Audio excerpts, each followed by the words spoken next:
नमस्कार दोस्तों, आज मैं आपको सफला एकादशी व्रत की कथा सुनाने जा रही हूँ।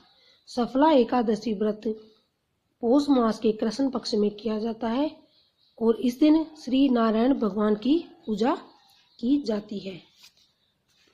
सफला एकादशी व्रत की कथा इस प्रकार से है। श्री युधिष्ठिर जी बोले, हे भगवान, पौष मास के कृष्ण पक्ष की एकादशी का नाम क्या है? इस दिन कौन से देवता की पूजन व विधि क्या है, यह सब समझाइए। श्री कृष्ण भगवान बोले, हे राजन, मैं आपके प्रश्नों का उत्तर देता हूँ। दान देने वाले की अपेक्षा में व्रत करने वाले पर प्रसन्न रहता हूँ। अब आप इस एकादशी व्रत का महात्म्य सुने। पौष मास के कृष्ण पक्ष की एकादशी का नाम सफला है। इस एकादशी के देवता नारायण है।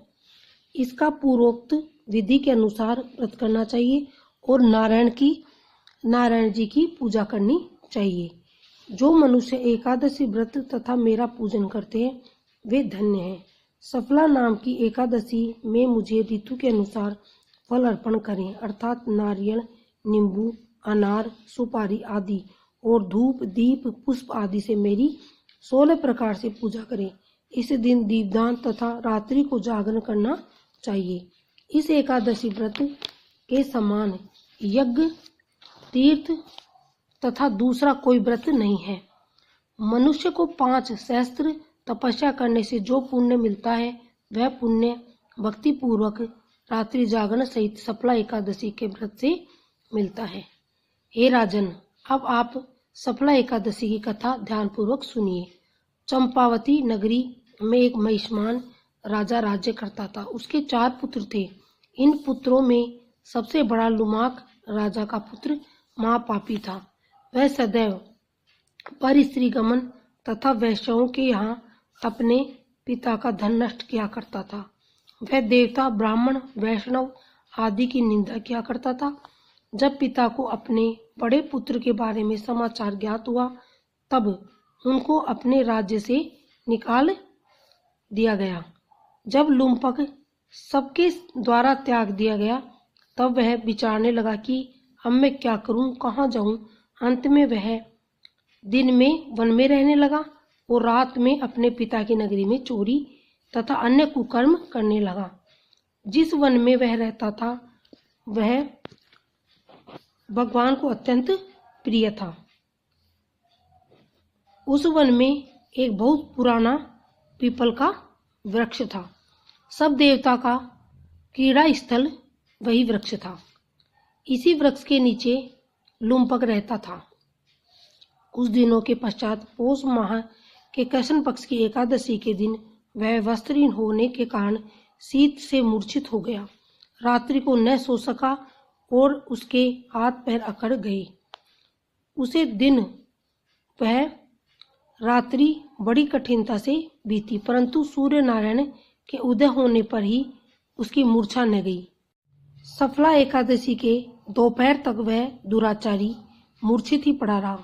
जब सूर्य की गर्मी से उसे होश आया तो वह अपने स्थान से उठकर वन में भोजन की खोज में चल पड़ा।